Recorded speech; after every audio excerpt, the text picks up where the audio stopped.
श्रीशिवमहिम्नस्तोत्रम् महिम्नः पारं ते परमविदुषो यद्य सदृशी स्तुतिर्ब्रह्मादीनामपि तद्वसन्नास्त्वयि गिरः अथावाचः सर्वः स्वमतिपरिणामावधिगृह्णन् ममाप्येष स्तोत्रे हरनिरपवादः परिकरः अतीतः पन्थानं तव च महिमा वाङ्मनसयो रतद्व्यावृत्यायं चकितमभिधत्ते श्रुतिरपि सकस्य स्तोतव्यः कतिविधगुणः कस्य विषयः पदे त्वर्वाचीने पतति न मनः कस्य न वचः मधुस्फीता वाचः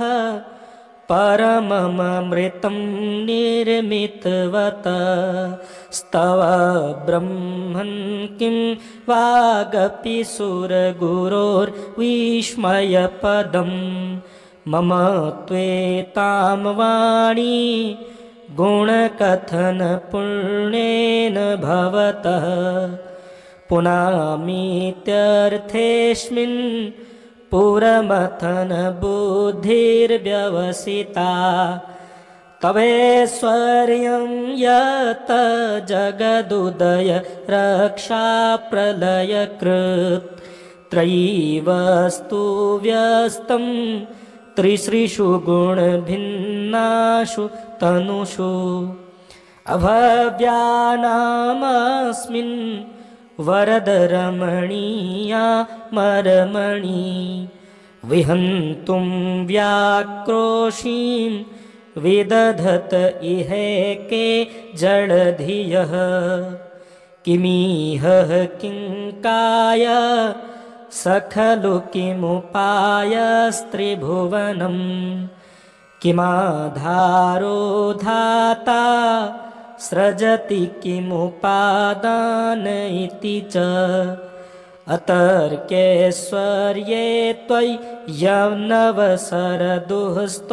हतधियः कुतर्कोऽयं काश्चिन्मुखरयति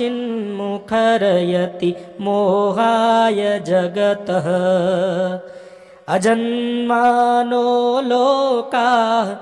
किमवयववन्तोऽपि जगता मधिष्ठातारं किं भवविधिर्नादृत्य भवति अनीशो वा कुर्याद् भुवनजनने कः परिकरो यतो मन्दास्त्वां प्रत्यमरवर संशेरत इमे त्रयीसाङ्ख्यं योगः पशुपतिमतं वैष्णवमिति प्रभिन्ने प्रस्थाने परमिदमदः पथ्यमिति च रुचीनां वैचित्र्या दृजुकुटिलनानापथजुषां नृणामेको गम्यस्त्वमसि पयसामर्णव इव महोक्षः खट्वाङ्गं परशुरजिनं भस्मफणिनः कपालं चेतीय तव वरद तन्त्रोपकरणं सुरास्तां ताम्रेधिं दधति च भवद्भ्रूप्रणिहितां न हि स्वात्मा रामं विषयमृगतृष्णा भ्रमयति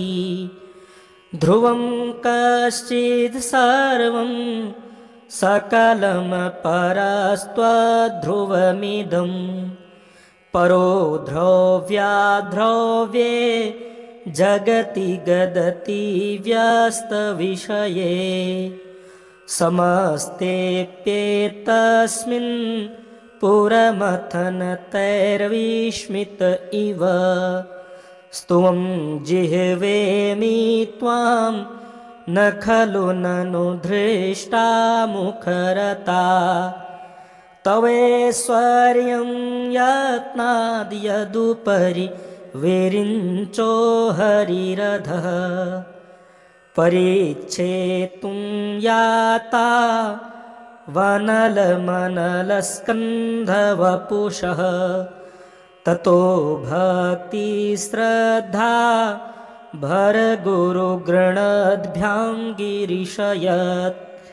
स्वयं तस्थेताभ्यां तव किमनुवृत्तिर्न फलति अयत्नादापाद्य त्रिभुवनमवैरव्यतिकरम् दशाशो यद्बाहून् भृतरणकण्डु परवशान् शिरः पद्मश्रेणी रचितचरणाम्भोरुहबले स्थिरायास्त्वद्भक्तेस्त्रिपुरहर विस्फुर्जितमिदम् अमूष त्वत्सेवा समधिगत सारं भुजवनं बलात् कैलासेऽपि त्वदधिवसतो विक्रमयतः अलभ्यापातालेऽप्यलसचलिताङ्गुष्ठशिरसि प्रतिष्ठा त्वय्यासीत् ध्रुवमुपचितो मुह्यति खलः यद्वृद्धिं सूत्राम्णो वरद परमोच्चैरपि सति मधश्चक्रेवाणः परिजनविधेयस्त्रिभुवनः न तच्चित्रं तस्मिन् वरिवसितरि त्वच्चरणयोर्न कस्याप्युत्पन्ते न भवति शिरस्त्वय्यवनतिः अकाण्ड ब्रह्माण्ड क्षयचकितदेवा सुरकृपा विधेयस्यासीद्यस्त्रिनयन विषं संहृतवतः सकल्माषः कण्ठे तव न कुरुते न श्रियमहो विकारोऽपि श्लाघ्यो भुवनभयभङ्गव्यशिनः असिद्धार्था नैव क्वचिदपि सदेवा सुरनरे निवर्तन्ते नित्यं जगति जयिनो यस्य विशिखाः सपश्यन्नि सत्त्वामितरसुरसाधारणमभूत् स्मरः स्मर्तव्यात्मा न हि वशिषुपथ्यः परिभवः महीपादाघाताद् व्रजति सहसा संशयपदम् पदं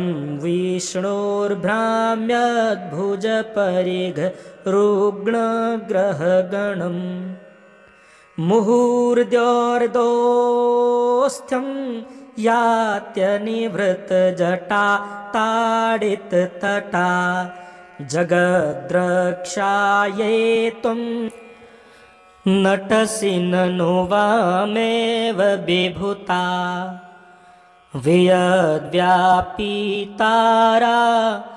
गणगुणितफेनोद्गमरुचिः प्रवाहो वारां यः पृषतलघुदृष्टः शिरसि ते जगद्द्वीपाकारं जलधिवलयं तेन कृतमेत्यनेनैवोन्नेयं धृतमहिम दिव्यं तव वपुः रथः क्षोणीयन्ता शतधृति रगेन्द्रो धनुरथो रथाङ्गे चन्द्रार्कौ रथचरणपाणिः शर इति दिधक्षोस्ते कोऽयं त्रिपुरतृणमाडम्बरविधेर्विधेयैः क्रीडन्त्यो न खलु परतन्त्राः प्रभुधियः हरिस्ते साहस्रं कमलबलिमाधाय पदयोर्यदेको नेतस्मिन् निजमुदहरन्नेत्रकमलं गतो भक्त्युद्रेकः परिणतिमसौ चक्रवपुषा त्रयाणं रक्षायै त्रिपुरहरजागर्ति जगतां कृतौ सुप्ते जाग्रत्वमसि फलयोगे क्रतुमतां क्व कर्म प्रध्वस्तं फलति पुरुषाराधनमृते अतस्त्वां सम्प्रेक्ष क्रतुषु फलदानप्रतिभुवं श्रुतौ श्रद्धां बद्ध्वा दृढपरिकरः कर्मसु जनः क्रियादक्षो दक्षः क्रतुपतिरधिसस्तनुभृता मृषीणामार्त्वीज्यं शरणद सदस्याः सुरगणाः क्रतुर्भ्रेसस्त्वत्तः क्रतुफलविधानव्यसनिनो ध्रुवं कर्तुः श्रद्धा विधुरमभिचाराय हि मखाः प्रजानाथं नाथ प्रसभमभिकं स्वां दुहितरं गतं रोहिद्भूतां रिरमयिषु मृषस्य वपुषा धनुष्पाणेर्यातं दिवमपि सपत्राकृतममुं त्रसन्तं तेऽद्यापि त्यजति न मृगव्याधरभसः स्वलावण्याशंसाधृतधनुष महन्नाय तृणवत् पुरः प्लुष्टं दृष्ट्वा पुरमथन पुष्पायुधमपि यदि स्त्रैणं देवी यमनिरतदेहार्धघटना दवेति त्वामधा बत वरदमुग्धा युवतयः शंसाने स्वाक्रीडा स्मरहरपिशाचाः सहचरा श्चिताभस्मालेपः स्त्रगपीन्द्रकरोटिपरिकरः अमङ्गल्यं शीलं तव भवतु नामेवमखिलं तथापि स्मर्तॄणां वरद परमं मङ्गलमसि मनः प्रत्यक्चित्ते सविधमवधायात्तमरुतः प्रहृष्यद्रोमाणः प्रमदसलिलोत्सङ्गितदृशः यदा लोक्याह्लादं हृद इव निमज्जामृतमये दधत्यन्तस्तात्त्वं किमपि यमिनस्तत् किल भवान् त्वकर्मस्त्वं सोमस्त्वमसि पवनस्त्वं हुतवः त्वमापस्त्वं व्योम त्वमुधरणिरात्मा त्वमिति च परिच्छिन्नामेवं त्वयि परिणता बिभ्रतु गिरं न वेद्यस्तत्त्वं वयमिह तु यत्त्वं न भवसि त्रयीं त्रिस्त्रो वृत्तिस्त्रिभुवनमथो त्रीनपि सुरा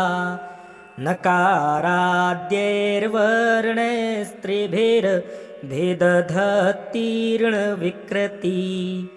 तुरीयं ते धाम ध्वनिभिरवरुन्धान मणुभिः समस्तं व्यस्तं त्वं शरणद गृह्णात्योमिति पदम् भवः सर्वो रुद्रः पशुपतिरथोग्रः सह महास्तथा भीमेशाना विति यदभिधानाष्टकमिदम् अमुष्मिन् प्रत्येकं प्रविचरति देवश्रुतिरपि प्रियायास्मै धाम्ने प्रविहितमनस्योऽस्मि भवते नमो नेदिष्ठाय प्रियदवदविष्ठाय च नमो नमः क्षोदेष्ठाय स्मरहरमहेष्ठाय च नमः नमो वर्षिष्ठाय त्रिनयनयवेष्ठाय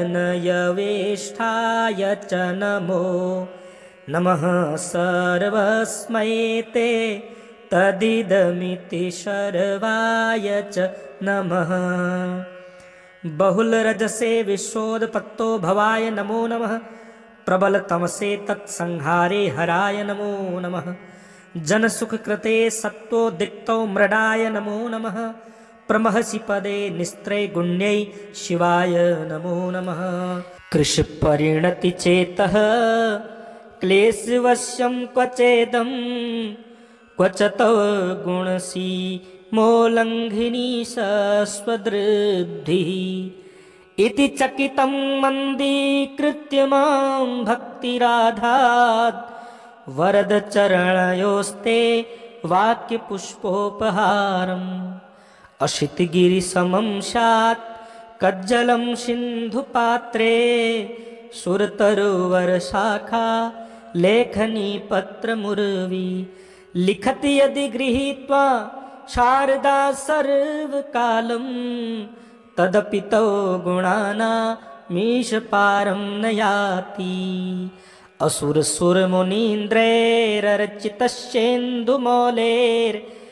असुरसुरमुनीन्द्रैरर्चितश्चेन्दुमौलेर्ग्रथितगुणमहिम्नो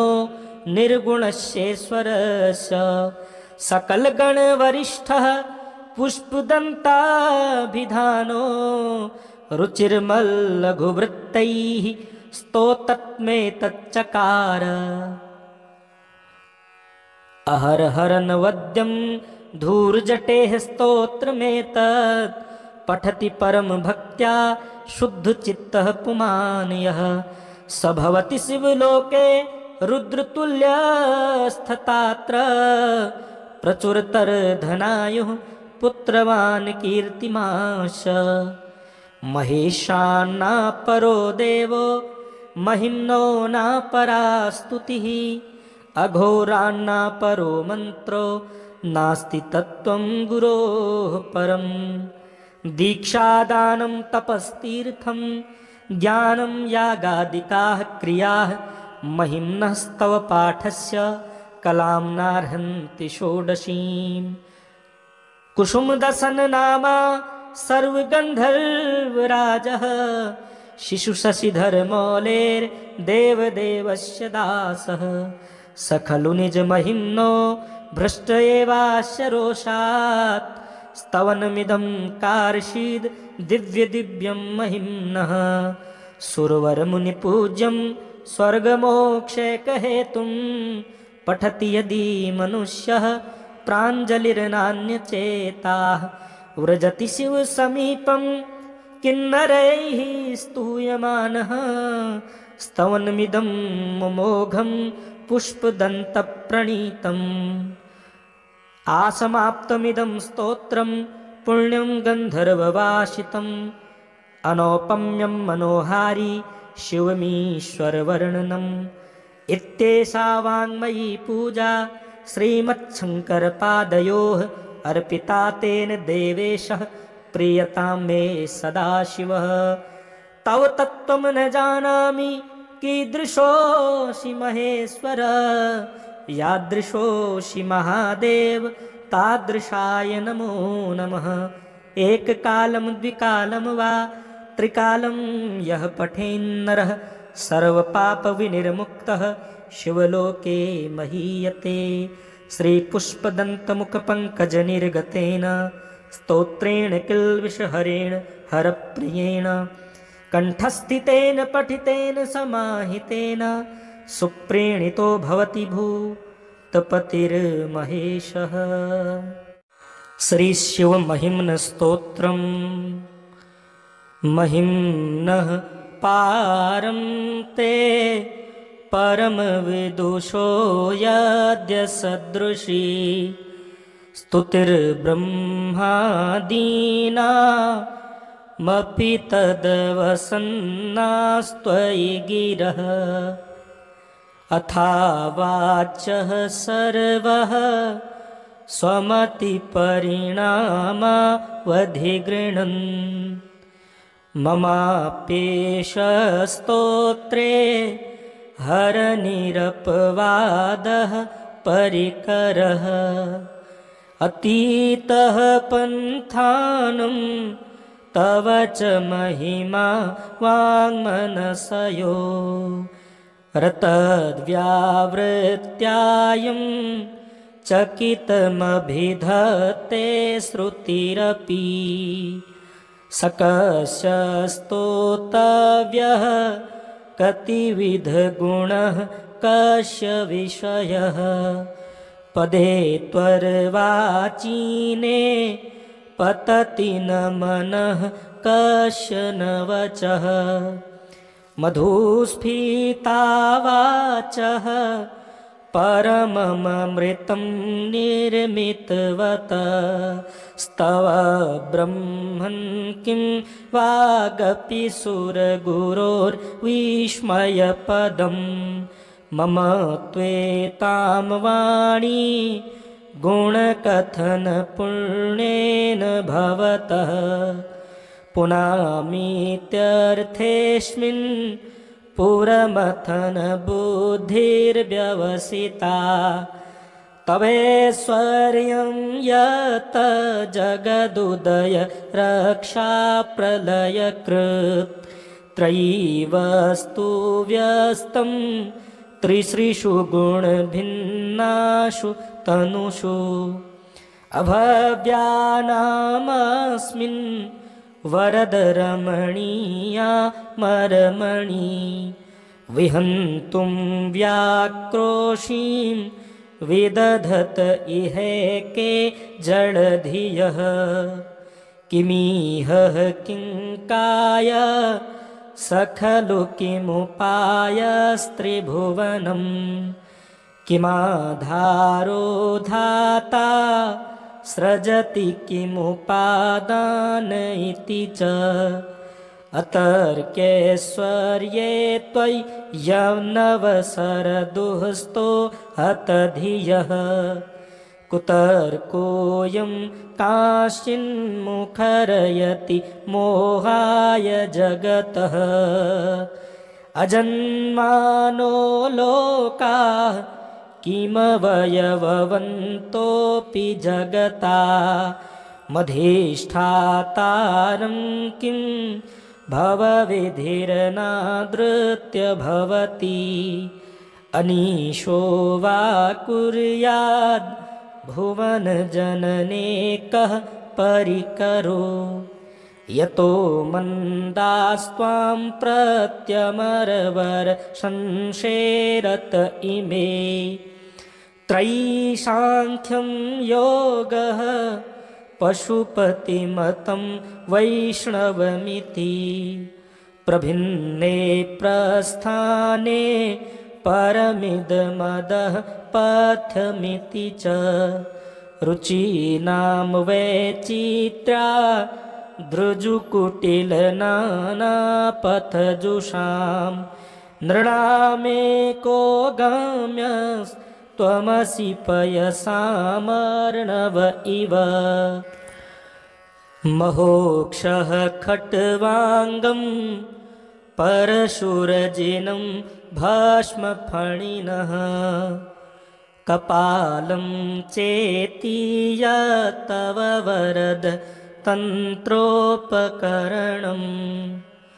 सुरास्तां ताम्रेधिं दधति च भवद्भ्रूप्रणिहितां नहि स्वात्मा रामं विषयमृगतृष्णा भ्रमयति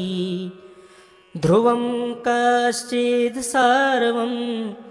सकलं परस्त्वध्रुवमिदं परो ध्रुव्याध्रुव्ये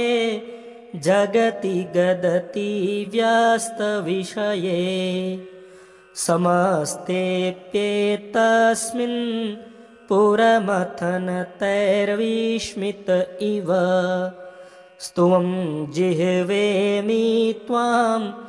न खलु ननु धृष्टा मुखरता तवैश्वर्यं यत्नाद् यदुपरि विरिञ्चो हरिरधः परीक्षेतुं याता वनलमनलस्कन्धवपुषः ततो भक्तिश्रद्धा भरगुरुगृणद्भ्यां गिरिशयत् स्वयं तस्थेताभ्यां तव किमनुवृत्तिर्न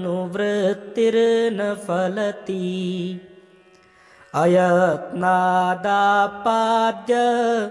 त्रिभुवनमवैरव्यतिकरम् दशाशो यद्बाहून् भृतरणकण्डु परवशान् शिरः पद्मश्रेणी रचितचरणाम्भोरुहबले स्थिरायास्त्वद्भक्तेस्त्रिपुरहर विस्फूर्जितमिदम् अमूष त्वत्सेवा समधिगत सारं भुजवनं बलात् कैलासेऽपि त्वदधिवसतो विक्रमयतः अलभ्यापातालेऽप्यलसचलिताङ्गुष्ठशिरसि प्रतिष्ठा त्वय्यासीत् ध्रुवमुपचितो मुह्यति खलः यद्वृद्धिं सूत्राम्नो वरद परमोच्चैरपि सति मधश्चक्रेवाणः परिजनविधेयस्त्रिभुवनः न तच्चित्रं तस्मिन् वरिवसितरि त्वच्चरणयोर्न कस्याप्युत्पन्ते न भवति शिरस्त्वय्यवनतिः अकाण्ड ब्रह्माण्ड क्षयचकितदेवा सुरकृपा विधेयस्यासीद्यस्त्रिनयन विषं संहृतवतः सकल्माषः कण्ठे तव न कुरुते न श्रियमहो विकारोऽपि श्लाघ्यो भुवनभयभङ्गव्यशिनः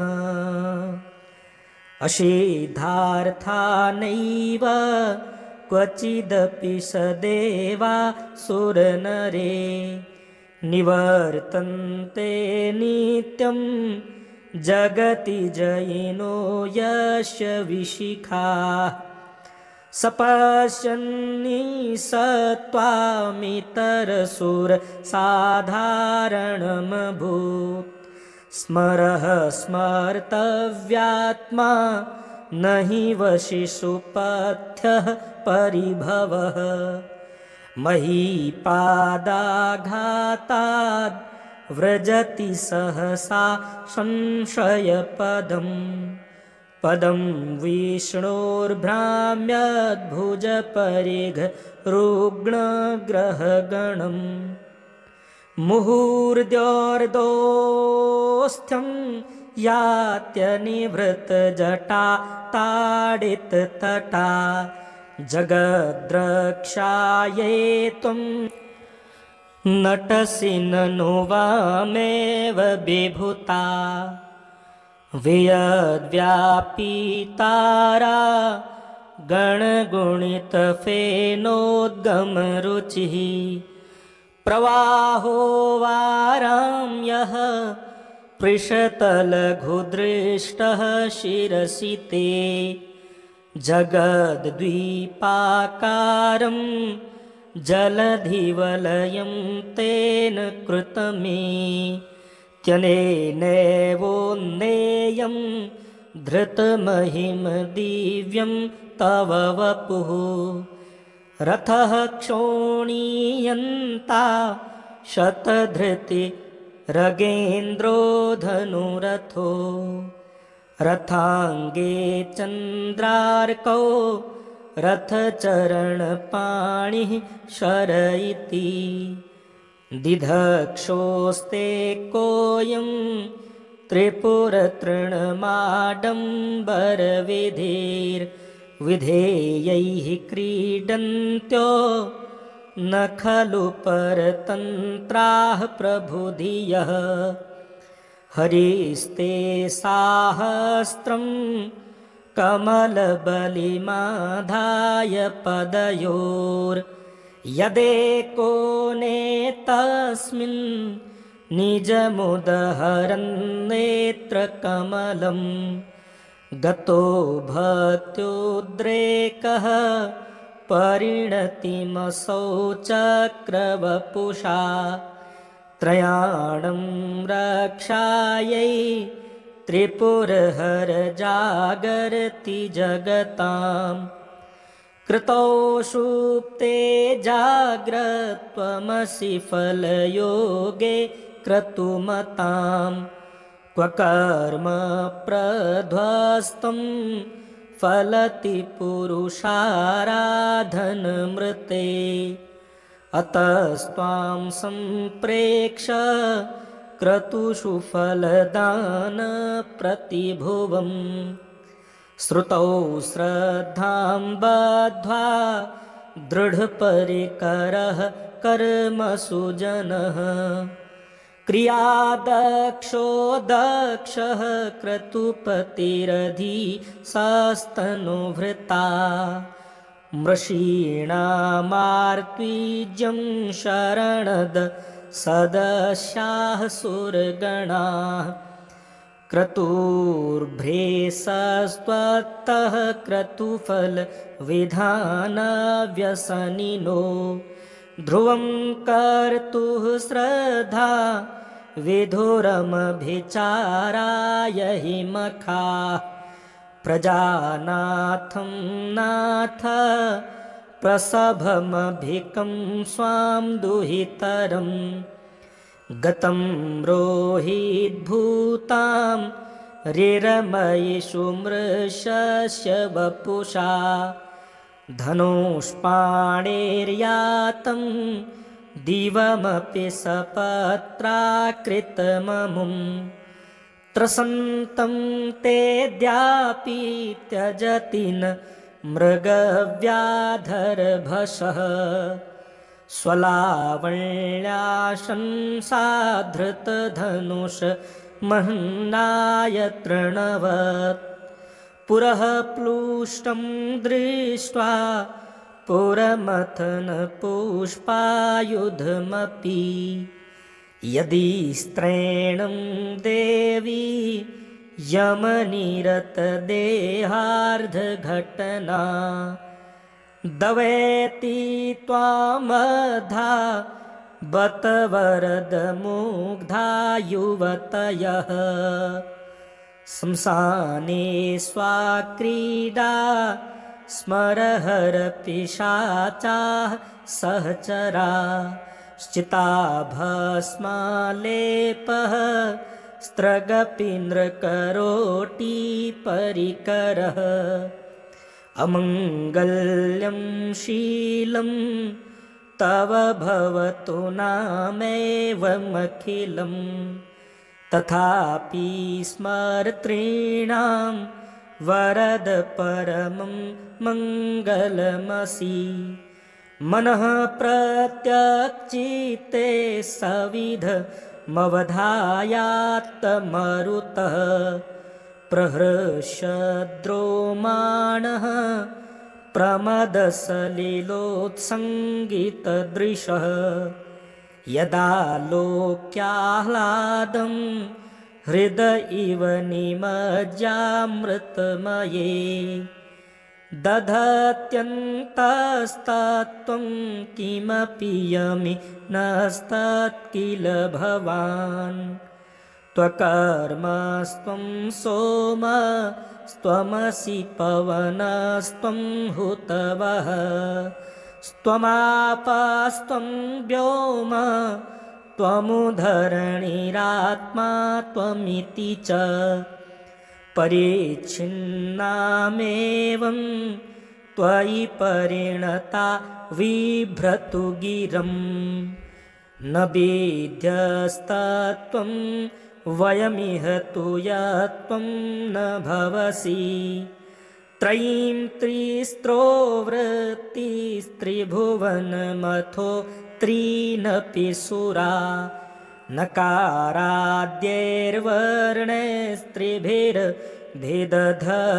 नकाराद्यैर्वर्णैस्त्रिभिर्भेदधत्तीर्णविकृति तुरीयं ते धाम ध्वनिभिरवरुन्धानमणुभिः समस्तं व्यस्तं त्वं शरणदगृणात्योमिति पदम्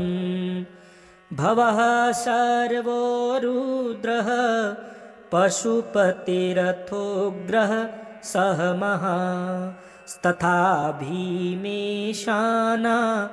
वितीयदभिधानाष्टकमिदम् अमुष्मिन् प्रत्येकं प्रविचरति देवश्रुतिरपि प्रियायास्मै धाम्ने प्रविहितमनस्योऽस्मि भवते नमो नेदिष्ठाय प्रियदवदविष्ठाय च नमो नमः क्षोदेष्ठाय स्मरहरमहेष्ठाय च नमः नमो वर्षेष्ठाय त्रिनयनयवेष्ठाय च नमो नमः सर्वस्मै ते तदिदमिति शर्वाय च नमः बहुलरजसे विश्वोदपत्तो भवाय नमो नमः प्रबलतमसे तत्संहारे हराय नमो नमः जनसुखकृते सत्त्वोद्दिक्तौ मृडाय नमो नमः प्रमहसि पदे निस्त्रैगुण्यै शिवाय नमो नमः कृषिपरिणतिचेतः क्लेशवश्यं क्वचेदं क्वचतो गुणसीमोल्लङ्घिनी स्वदृद्धिः इति चकितं मन्दीकृत्य मां भक्तिराधात् वरदचरणयोस्ते वाक्यपुष्पोपहारम् अशितगिरिसमं स्यात् कज्जलं सिन्धुपात्रे सुरतरुवरशाखा लेखनी पत्रमुर्वी लिखति यदि गृहीत्वा शारदा सर्वकालं तदपि तौ गुणानामीशपारं न याति। असुरसुरमुनीन्द्रैरर्चितश्चेन्दुमौलेर्ग्रथितगुणमहिम्नो निर्गुणस्येश्वरस्य सकलगणवरिष्ठः पुष्पदन्ताभिधानो रुचिर्मल्लघुवृत्तैः स्तोत्रमेतच्चकार। अहरहरनवद्यं धूर्जटेः स्तोत्रमेतत् पठति परमभक्त्या शुद्धचित्तः पुमान् यः स भवति शिवलोके रुद्रतुल्यस्तथात्र प्रचुरतरधनायुः पुत्रवान् कीर्तिमाश। महेशान्नापरो देवो महिम्नो नापरा स्तुतिः अघोरान्नापरो मन्त्रो नास्ति तत्त्वं गुरोः परम्। दीक्षादानं तपस्तीर्थं ज्ञानं यागादिकाः क्रियाः महिम्नस्तव पाठस्य कलां नार्हन्ति षोडशीम्। कुसुमदसन नामा सर्वगन्धर्वराजः शिशुशशिधरमौलेर्देवदेवस्य दासः स खलु निजमहिम्नो भ्रष्ट एवास्य रोषात् स्तवनमिदं कार्षीद् दिव्यदिव्यं महिम्नः। सुरवरमुनिपूज्यं स्वर्गमोक्षैकहेतुं पठति यदि मनुष्यः प्राञ्जलिर्नान्यचेताः व्रजति शिवसमीपं किन्नरैः स्तूयमानः स्तवनमिदं मोघं पुष्पदन्तप्रणीतम्। आसमाप्तमिदं स्तोत्रं पुण्यं गन्धर्ववासितम् अनौपम्यं मनोहारी शिवमीश्वरवर्णनम्। इत्येषा वाङ्मयी पूजा श्रीमच्छङ्करपादयोः अर्पिता तेन देवेशः प्रीयतां मे सदाशिवः। तव तत्त्वं न जानामि कीदृशोऽसि महेश्वर यादृशोऽसि महादेव तादृशाय नमो नमः। एककालं द्विकालं वा त्रिकालं यः पठेन्नरः सर्वपापविनिर्मुक्तः शिवलोके महीयते। श्रीपुष्पदन्तमुखपङ्कजनिर्गतेन स्तोत्रेण किल्बिषहरेण हरप्रियेण कण्ठस्थितेन पठितेन समाहितेन सुप्रीणितो भवति भूतपतिर्महेशः। श्रीशिवमहिम्नस्तोत्रम्।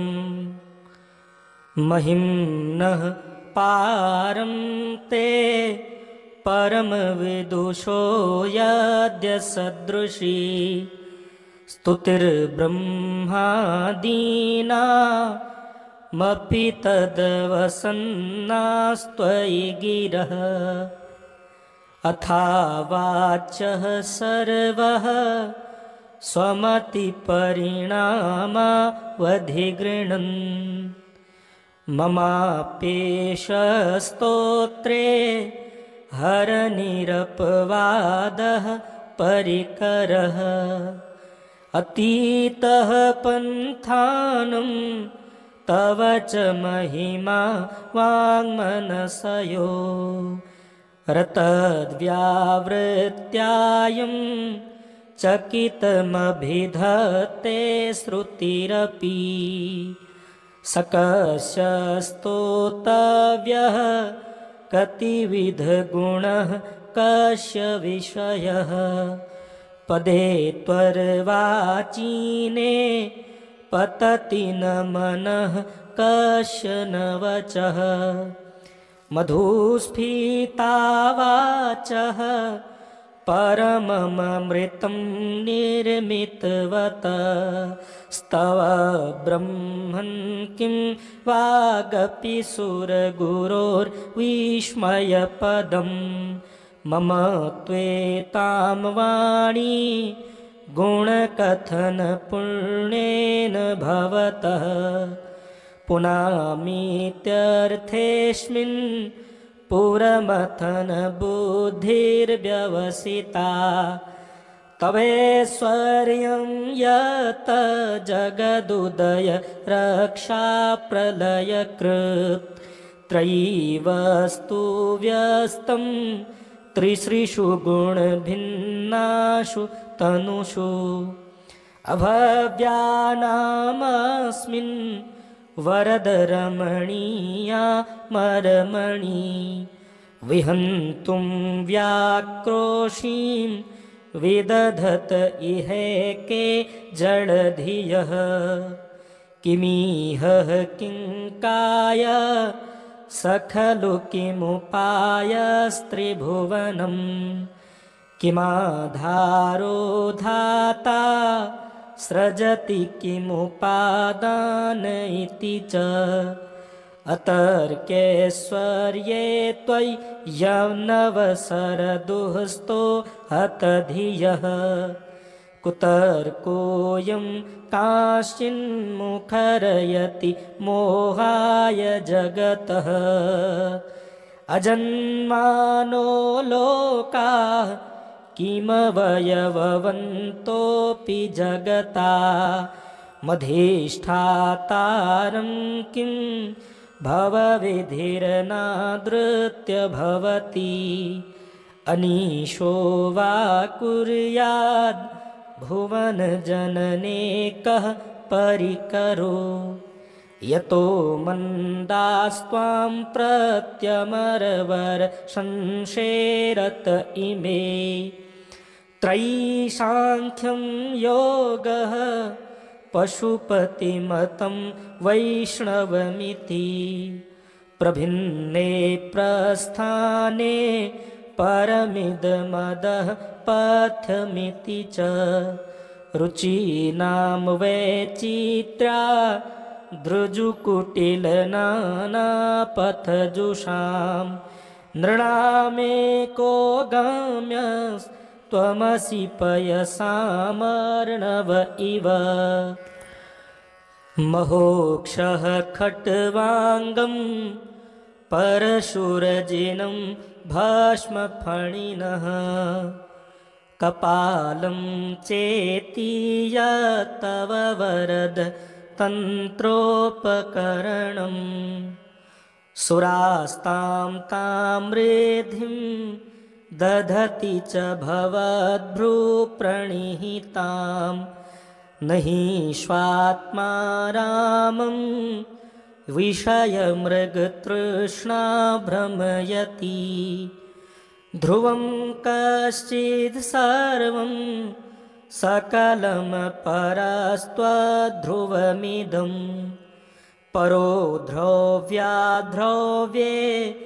जगति गदति व्यस्तविषये समस्तेऽप्येतस्मिन् पुरमथनतैर्विस्मित इव स्तुवं जिह्वेमि त्वां न खलु ननु धृष्टा मुखरता तवैश्वर्यं यत्नाद् यदुपरि विरिञ्चो हरिरधः परिच्छेतुं याता वनलमनलस्कन्धवपुषः ततो भक्तिश्रद्धा भरगुरुगृणद्भ्यां गिरिशयत् स्वयं तस्थेताभ्यां तव किमनुवृत्तिर्न फलति अयत्नादापाद्य त्रिभुवनमवैरव्यतिकरं दशाशो यद्बाहून् भृतरणकण्डु परवशान् शिरः पद्मश्रेणी रचितचरणाम्भोरुहबले स्थिरायास्त्वद्भक्तेस्त्रिपुरहर विस्फुर्जितमिदम् अमुष त्वत्सेवा समधिगत सारं भुजवनं बलात् कैलासेऽपि त्वदधिवसतौ विक्रमयतः अलभ्यापातालेऽप्यलसचलिताङ्गुष्ठशिरसि प्रतिष्ठा त्वय्यासीत् ध्रुवमुपचितो मुह्यति खलः यद्वृद्धिं सूत्राम्णो वरद परमोच्चैरपि सति मधश्चक्रेवाणः परिजनविधेयस्त्रिभुवनः न तच्चित्रं तस्मिन् वरिवसितरि त्वच्चरणयोर्न कस्याप्युत्पन्ते न भवति शिरस्त्वय्यवनतिः अकाण्ड ब्रह्माण्ड क्षयचकित देवा सुरकृपा विधेयस्यासीद्यस्त्रिनयन विषं संहृतवतः सकल्माषः कण्ठे तव न कुरुते न श्रियमहो विकारोऽपि श्लाघ्यो भुवनभयभङ्गव्यशिनः असिद्धार्था नैव क्वचिदपि सदेवा सुरनरे निवर्तन्ते नित्यं जगति जयिनो यस्य विशिखाः सपश्यन्नि सत्त्वामितरसुरसाधारणमभूत् स्मरः स्मर्तव्यात्मा न हि वशिषुपथ्यः परिभवः महीपादाघाताद् व्रजति सहसा संशयपदम्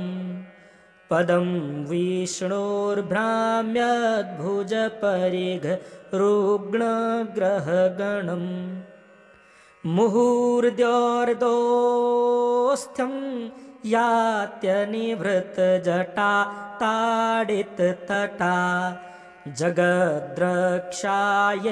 त्वं नटसि ननु वामेव विभूता वियद्व्यापीतारा गणगुणितफेनोद्गमरुचिः प्रवाहो वाराम्यः पृषतलघुदृष्टः शिरसि ते जगद्द्वीपाकारं जलधिवलयं तेन कृतमे त्यनेनैवोन्नेयं धृतमहिम दिव्यं तव वपुः रथः क्षोणीयन्ता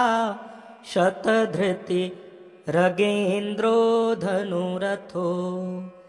रथाङ्गे चन्द्रार्कौ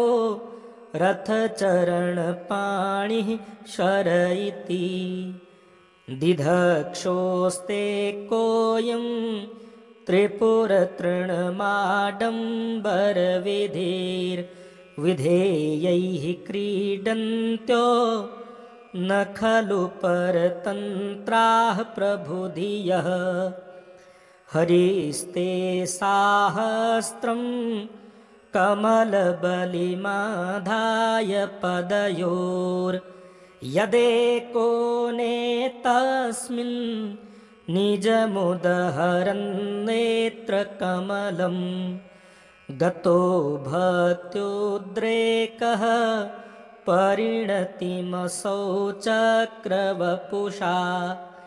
त्रयाणं रक्षायै त्रिपुरहरजागर्ति जगतां कृतौ सुप्ते जाग्रत्वमसि फलयोगे क्रतुमतां क्व कर्म प्रध्वस्तं फलति पुरुषाराधनमृते अतस्त्वां सम्प्रेक्ष क्रतुषु फलदानप्रतिभुवम् श्रुतौ श्रद्धां बद्ध्वा दृढपरिकरः कर्मसु जनः क्रियादक्षो दक्षः क्रतुपतिरधिसस्तनुभृता मृषीणामार्त्वीज्यं शरणद सदस्याः सुरगणाः क्रतुर्भ्रेसस्त्वत्तः क्रतुफलविधानव्यसनिनो ध्रुवं कर्तुः श्रद्धा विधुरमभिचाराय हि मखाः प्रजानाथं नाथ प्रसभमभिकं स्वां दुहितरम् गतं रोहिद्भूतां रिरमयिषु मृषस्य वपुषा धनुष्पाणेर्यातं दिवमपि सपत्राकृतममुं त्रसन्तं तेऽद्यापि त्यजति न मृगव्याधरभसः स्वलावण्याशंसाधृतधनुष महन्नाय तृणवत् पुरः प्लुष्टं दृष्ट्वा पुरमथनपुष्पायुधमपि यदि स्त्रैणं देवी यमनिरतदेहार्धघटना दवेति त्वामधा बत वरदमुग्धा युवतयः शंसाने स्वाक्रीडा स्मरहरपिशाचाः सहचरा श्चिताभस्मालेपः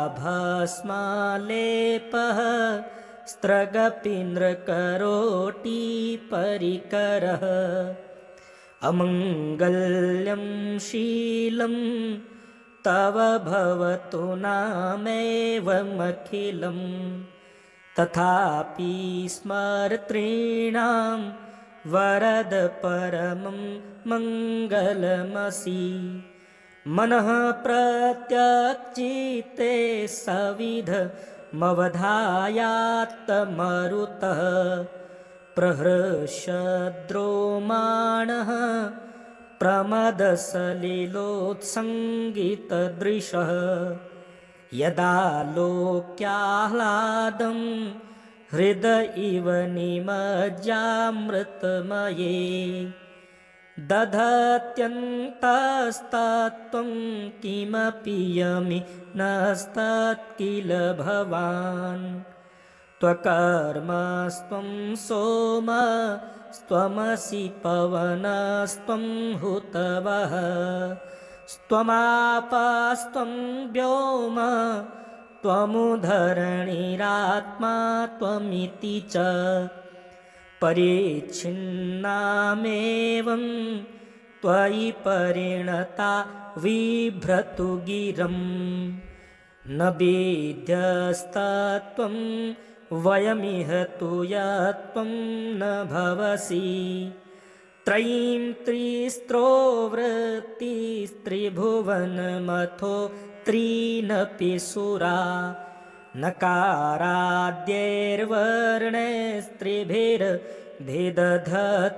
नकाराद्यैर्वर्णैस्त्रिभिर्भिदधतीर्णविकृति तुरीयं ते धाम ध्वनिभिरवरुन्धान् मणुभिः समस्तं व्यस्तं त्वं शरणदगृणात्योमिति पदम् भवः सर्वो रुद्रः पशुपतिरथोग्रः सह महास्तथा भीमेशाना वितीयदभिधानाष्टकमिदम् अमुष्मिन् प्रत्येकं प्रविचरति देवश्रुतिरपि प्रियायास्मै धाम्ने प्रविहितमनस्योऽस्मि भवते नमो नेदिष्ठाय प्रियदवदविष्ठाय च नमो नमः क्षोदेष्ठाय स्मरहरमहेष्ठाय च नमः नमो वर्षिष्ठाय त्रिनयनयवेष्ठाय च नमो नमः सर्वस्मै ते तदिदमिति सर्वाय च नमः बहुलरजसे विश्वोदपत्तो भवाय नमो नमः प्रबलतमसे तत्संहारे हराय नमो नमः जनसुखकृते सत्त्वोद्दिक्तौ मृडाय नमो नमः प्रमहसि पदे निस्त्रैगुण्यै शिवाय नमो नमः कृषिपरिणतिचेतः क्लेशवश्यं क्वचेदं क्वचतो गुणसीमोल्लङ्घिनी स्वदृद्धिः इति चकितं मन्दीकृत्य मां भक्तिराधात् वरदचरणयोस्ते